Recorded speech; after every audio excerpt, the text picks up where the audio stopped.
za mchana, na nichukue nafasi kuwashukuru sana kwa kupata fursa hii ya kuungana nanyi hii leo kuzungumza na waandishi wa habari.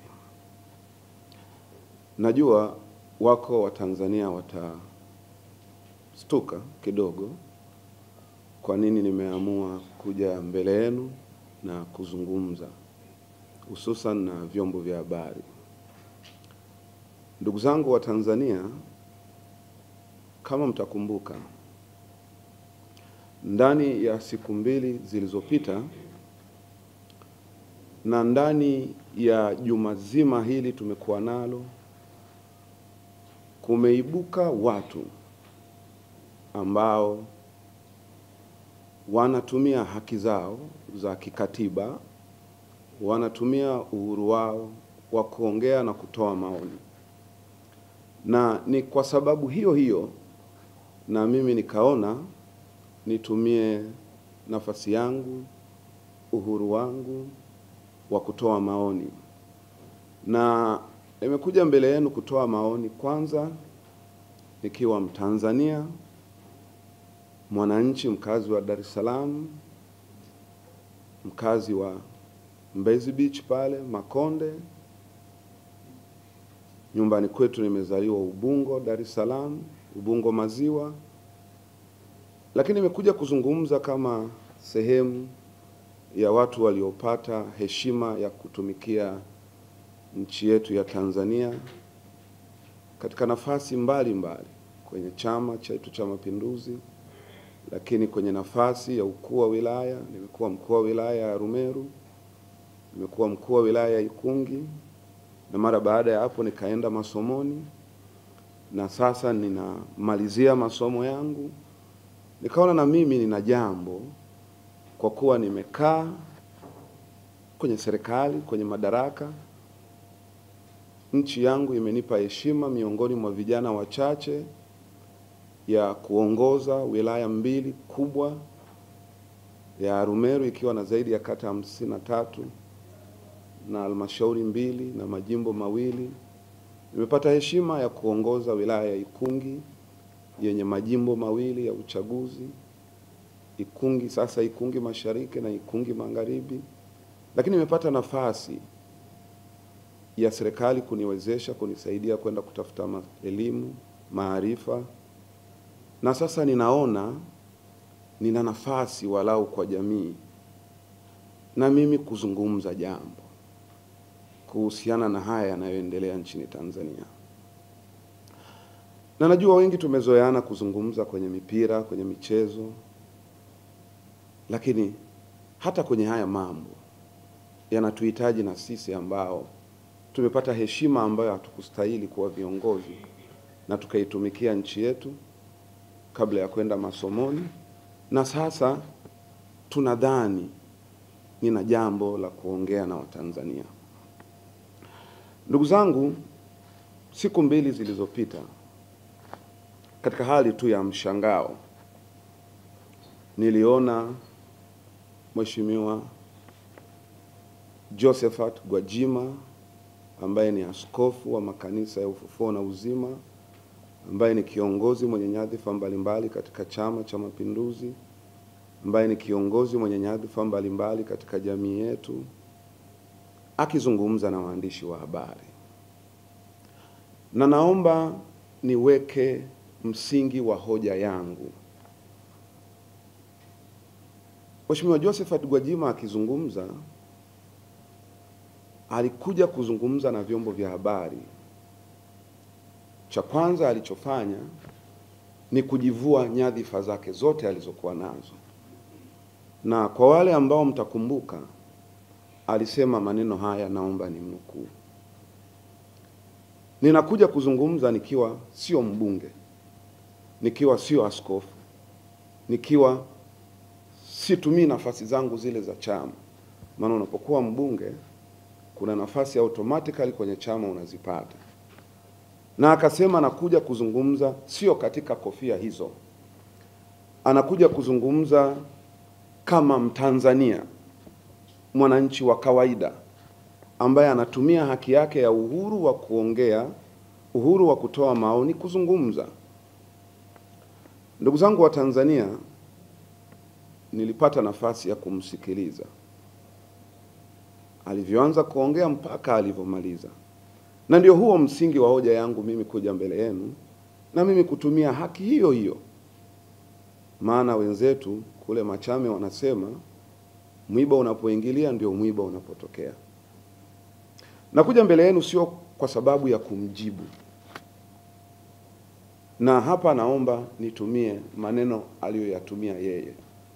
Akiwa anafanya mkutano na vyombo vya habari, alisema anaongea kama raia wa Tanzania, anaongea kama mwananchi wa kawaida. Na mimi leo naomba mniruhusu, ndugu waandishi wa habari, nitoe baadhi ya mambo ambayo ninayafahamu, ninayajua, nimeyasoma, nimeyaona, nimeyaishi maisha yangu ya kawaida kama raia na kwa nafasi zangu za uongozi nilizokuwa nazo. Kwa hiyo ninakuja kwenu, nitaomba ni mtamke au ni muaddress kama ndugu Josephat Gwajima na sio askofu, mbunge au kiongozi yoyote, kama ambavyo yeye alipenda kujitambulisha hivyo wakati akiongea na vyombo vya habari. Kwa hiyo mtaniruhusu wakati naongea, ninapotaja ndugu Josephat Gwajima, sio kwa sababu namvunjia heshima. Hapana. Ninatambua vyeo vyake, ninatambua nafasi yake kwenye jamii, na ninatambua nafasi yake aliyonayo kwenye familia yake. Lakini kwa kuwa alivyokuja kwenye vyombo vya habari alitamani atambuliwe kama ndugu Gwajima, mwananchi wa kawaida, basi na mimi nitakwenda upande huo. Na nataka ieleweke, sije hapa kumjibu.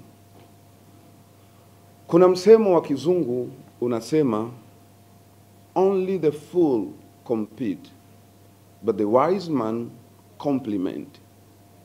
Mimi ninakuja, sijui jamii itakavyoona, aidha nina compliment kile alichokiongea, lakini sitaki kukompiti na kiongozi mkubwa wa aina hii, kwa sababu sio mafunzo yetu tuliopewa. Nitaweka hoja, nitazungumza, alafu wananchi wataangalia tulichozungumza. Cha kwanza kilichonisikitisha ni kwa yeye kuamua kujivua vyeo vyake vyote alivyo navyo ili apate fursa ya kuzungumza na waandishi wa habari. Ndugu zangu, mkisoma Katiba ya Jamhuri ya Muungano wa Tanzania, sura ya kwanza ile imeeleza haki, imeeleza wajibu. Ukija sura ya pili, ya tatu, katiba inatambua nafasi ya bunge na katiba inatambua nafasi ya rais na vyombo vingine kutengeneza mustakabali wa checks and balances za shughuli za serikali.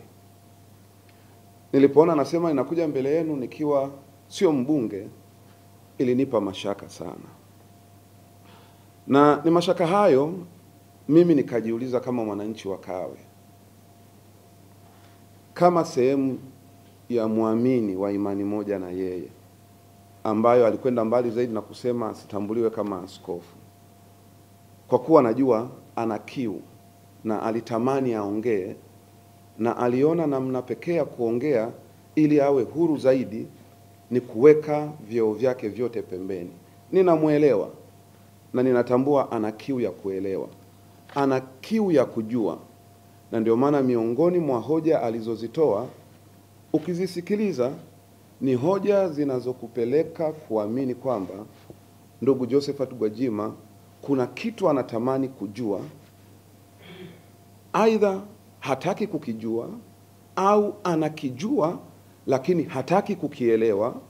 Na ndio maana nikasema mimi kama mwananchi wa Kawe, jimbo la Kawe, mkazi wa eneo ambalo yeye ndiye mbunge wetu, basi na mimi nije nimsaidie mheshimiwa kujua na kutambua baadhi ya vitu ambavyo mimi naona ninavijua.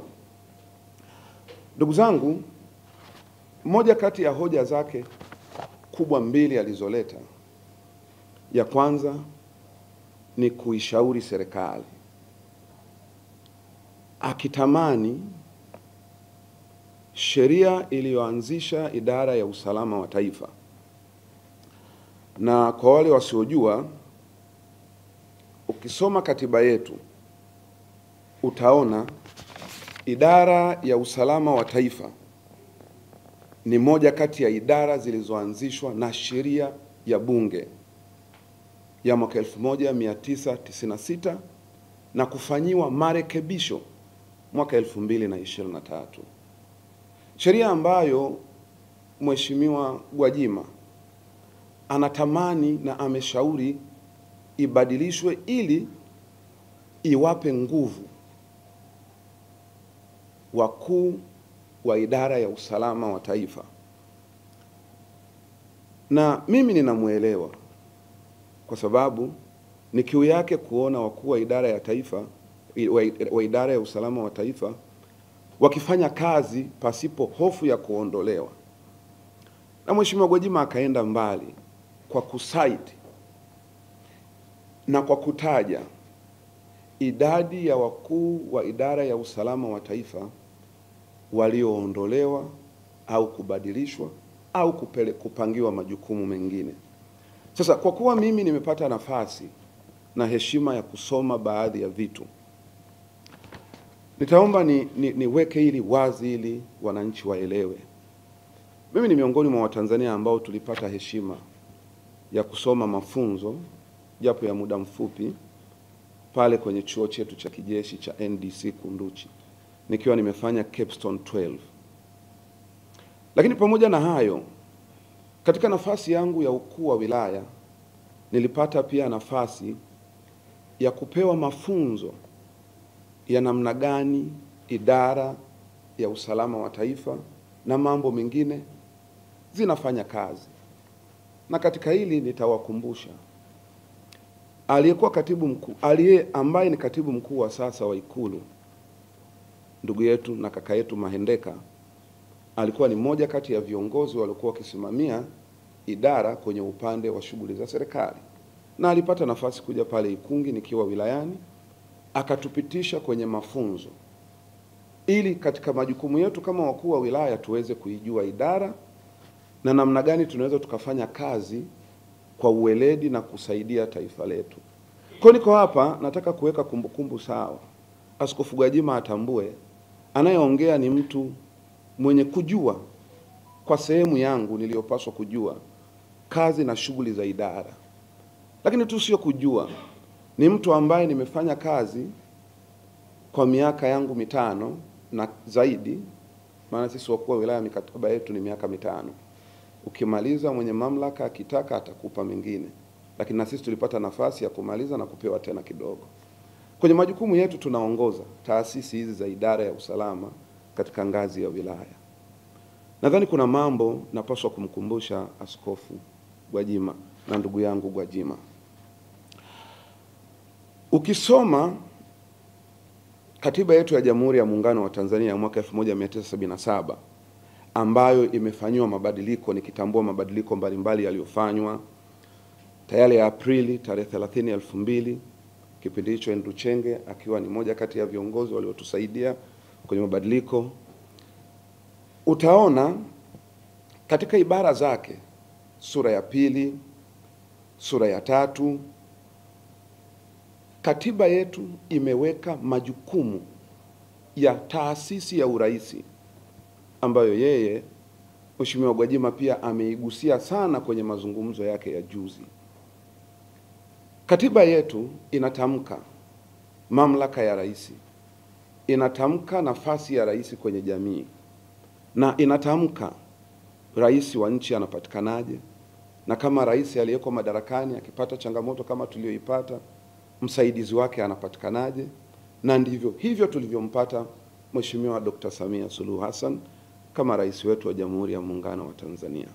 Kwa hiyo nina nafasi ya kuwaeleza pia wananchi na umma wajue baadhi ya mambo ambayo mimi nimeona na nimefuatilia kwenye mitandao na nimesikiliza mazungumzo yake ndugu Josephat Gwajima, nikaona ndani yangu kiwa alionayo ninaweza nikampa baadhi tu ya majibu ya hoja zake alizokuwa nazo. Katika katiba hii sura ya 3 imeelezea sehemu ya kwanza majukumu ya bunge ambalo Askofu Gwajima ndiye yuko huko. Nashindwa kumtaja ndugu Gwajima kwa sababu ya heshima yangu kwake.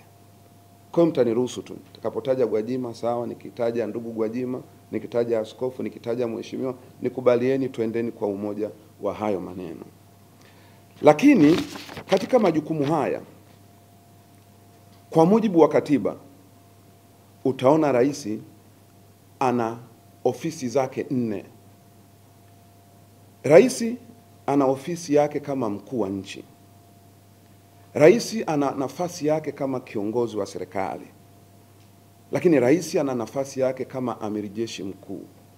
Na rais, sisi waamini wa Chama cha Mapinduzi tunaongozwa na itikadi ya Chama cha Mapinduzi.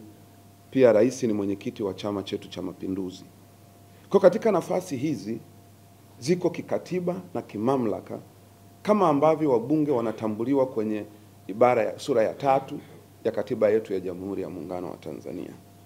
Sasa tuje kwenye hoja ambayo askofu ameizungumza, na hoja yenyewe ni kiu yake ya kuona idara ya usalama wa taifa inafanyiwa marekebisho au baadhi ya sheria zinatengenezwa ili kutoa nguvu na msukumo kwa watendaji wa idara ya usalama.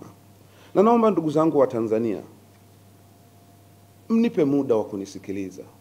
Nina jambo. Ukiangalia sheria ile ambayo imebadilishwa ya mwaka 96 ikafanywa marekebisho mwaka 2023, na tangu pale tukaona sasa idara imechukua mwelekeo mpya. Kuna ambao hawafahamu, tangu mwaka 1948 idara ilikuwa ikibadilika kutokana na nyakati na majira ambayo yalikuwa kipindi hicho.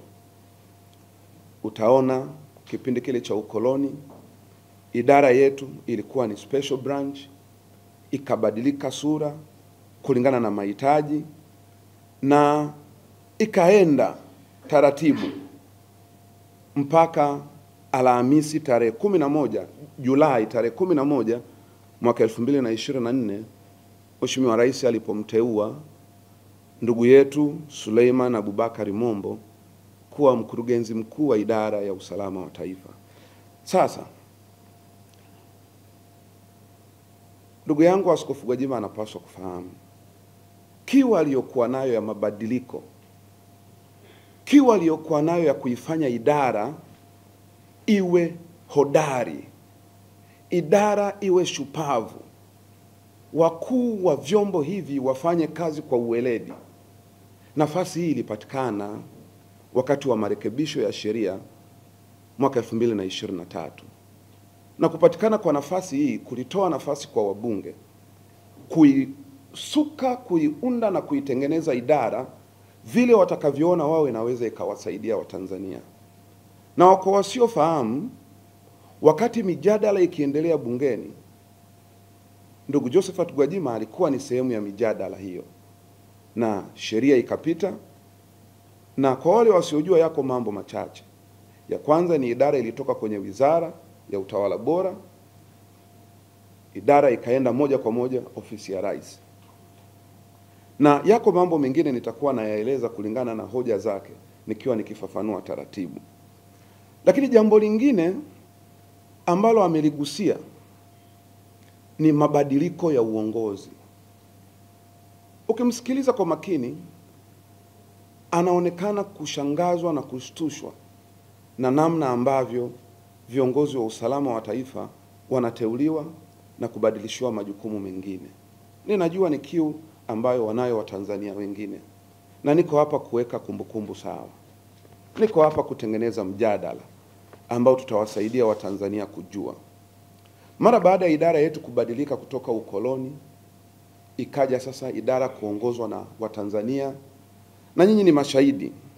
Tangu mwaka 1962 mpaka mwaka 1973 idara yetu ya usalama wa taifa iliongozwa na ndugu Emilion Mzena, ambaye yeye alipitisha idara kwenye mabadiliko kutoka kwenye mfumo wa idara kuwa chini ya taasisi ya Kiingereza ambao ndio walikuwa wakoloni, na kuipeleka idara sasa kuja kuongozwa na wazao.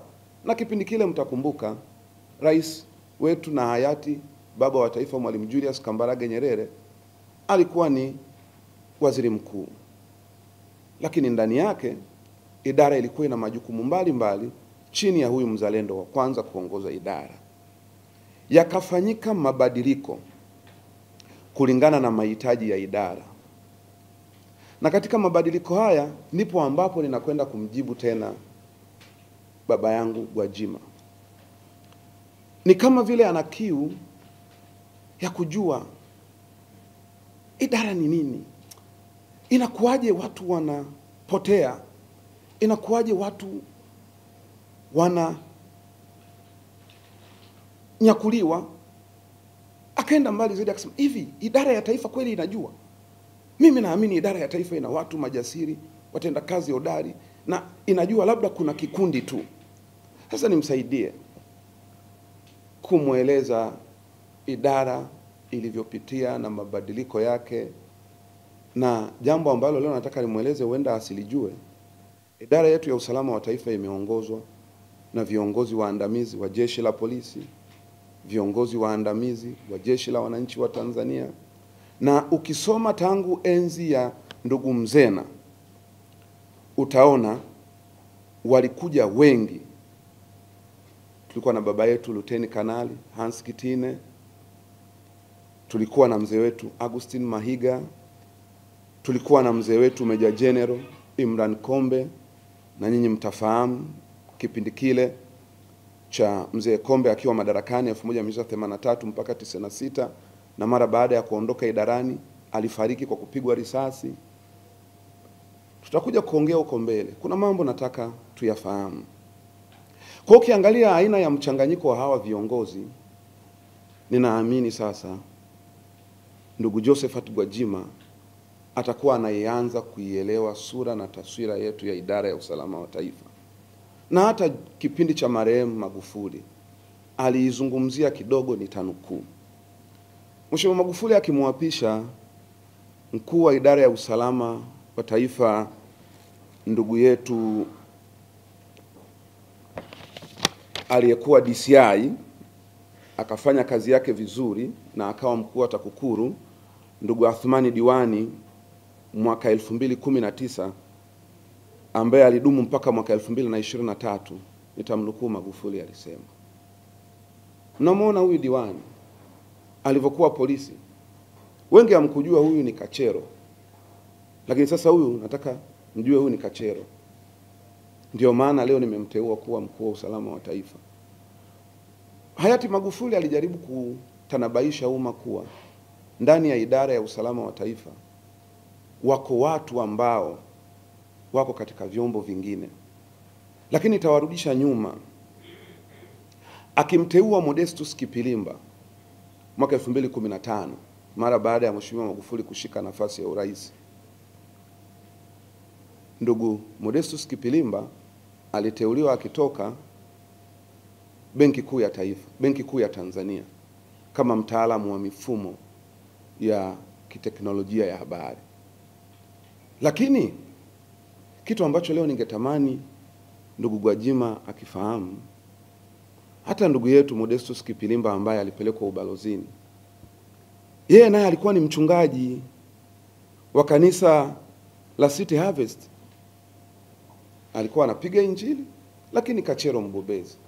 Kwa hiyo hata wachungaji nao, sifahamu yeye maana sina uzoefu na Askofu Gwajima, wengi nao huenda wakawa ni idara ya usalama wa taifa. Maana kama tulikuwa naye Modestus Kipilimba, kwa nini tusiamini wako wachungaji wengine? Maana huyu ni mchungaji wa kanisa la City Harvest. Kwa nini tusiamini wako wachungaji wengine? Kwa hiyo kiu ya Askofu Gwajima kutaka kuijua idara, ninatamani pia ajaribu kutulia na kusoma na kutafiti, kujifunza idara imetoka wapi. Mabadiliko ya idara combination ya watu walioko kwenye idara hii itatusaidia kumjibu swali lake tunakokwenda, kwamba inakuwaje haya mambo yanatokea alafu idara isijue, au idara inajua imekaa kimya? Inakuwaje watu wanabadilishwa, wanaondolewa? Na akaenda mbali na kusema huenda kawa wakuu wa vyombo huenda wanamshauri mwanasiasa, na mwanasiasa anaona kwa kuwa maslahi yake hayajatazamwa, anaamua kumuondoa kazini mkuu wa idara ya usalama wa taifa na kumpeleka ubalozini. Maneno haya ninayoyasema ameyasema Askofu Gwajima, na yako kwenye rekodi yake na iko kwenye vyombo vya habari. Leo nataka nimkumbushe Mheshimiwa Magufuli alivyoingia madarakani, naye alifanya mabadiliko kama ambavyo anayafanya mabadiliko Rais Samia kwenye idara.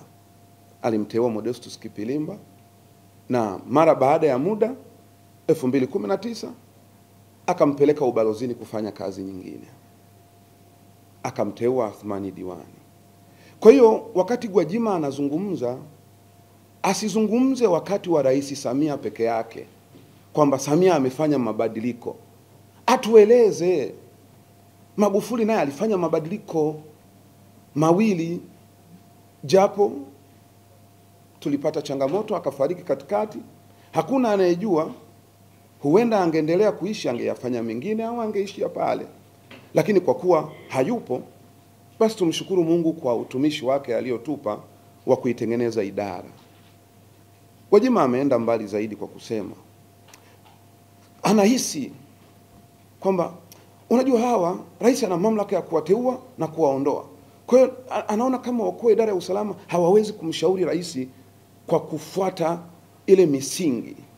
Niko hapa kumwambia askofu, hapana, kwa sababu kipindi cha Rais Dr. Samia Suluhu Hassan, naomba unisikilize hapa, mara baada ya kuingia mama yetu Samia alimchagua Mzee Saidi Hussein Masoro, na kipindi Rais Samia alichoingia madarakani ni kipindi kilikuwa cha mpito, na kipindi ambacho hatujawahi kupitia kwenye historia ya taifa letu. Ni nani anajua alimtafuta mkurugenzi wa idara ya usalama ambaye atakaa miezi 8 ya kumpitisha kwenye huu wakati mgumu na mzito tuliokuwa nao? Nani anajua? Anayejua ni mwenye mamlaka ya uteuzi. Mwenye mamlaka ya uteuzi, kama nilivyosema mwanzo wakati naizungumzia katiba, ndiye anajua ni muweke nani kwa wakati gani na kwa muda gani. Lakini nitamnukuu Mheshimiwa Rais Samia katika teuzi alizokuwa akifanya na katika hotuba alizozungumza. Alisema, ninateua mtu kulingana na aina ya kazi iliyoko mbele yangu kwa wakati ule. Kuna nyakati naamua kuleta wachezaji watakaoshambulia zaidi. Kuna nyakati nikiona vijana wameenda nguza kasi na waweka wale ambao watakwenda sasa na kasi fulani. Mheshimiwa Rais ameyasema haya dhahiri. Askofu Gwajima unayafahamu. Ni vile tu una kiu ya kujua. Ni vile tu kuna kitu unakitafuta, kuna kitu, na ndio niko hapa kukusaidia babangu. Hicho unachokitafuta kukijua, hebu jaribu basi hata kunisikiliza na mimi. Maana we ni shahidi kwa imani yako ya dini na kwa uongozi wako na kwa Biblia. Yesu alizaliwa kwenye hori la ng'ombe kule Bethlehem. Theologically kitu kinachozaliwa kwenye hori la ng'ombe ni kitu dhaifu. Lakini ni kutokana na udhaifu ule Yesu ndo alikuja kuwa mkombozi wa ulimwengu. Na mimi huenda ukaniona dhaifu, lakini leo nakwambia huenda nikakomboa maisha yako na nikakukomboa fikra na mtazamo wako. Japo unaweza ukaniona mimi ni dhaifu, lakini sio dhaifu kama unavyoniona. Maana huenda nimepata maarifa ambayo na wewe unahitaji tukae tushirikishane maarifa niliyoyapata katika uongozi na katika masomo yangu. Kwa hiyo nilitaka uelewe, Rais Samia alipoingia ndani ya miezi 8 alitafuta mtu, Mzee Masoro, akamvusha pale. Na mara baada ya kumvusha, Rais alimteua Balozi Ali Idi Siwa. Na nyote mtakumbuka, Balozi Siwa akiteuliwa alikuwa mwenyekiti wa bodi nadhani ya shirika la NSSF. Na alikuwa amemaliza utumishi wake wa ubalozi huko nje ya nchi na kurejea Tanzania. Na kipindi ambacho mzee wetu Siwa amekaa, Rais alitoa taarifa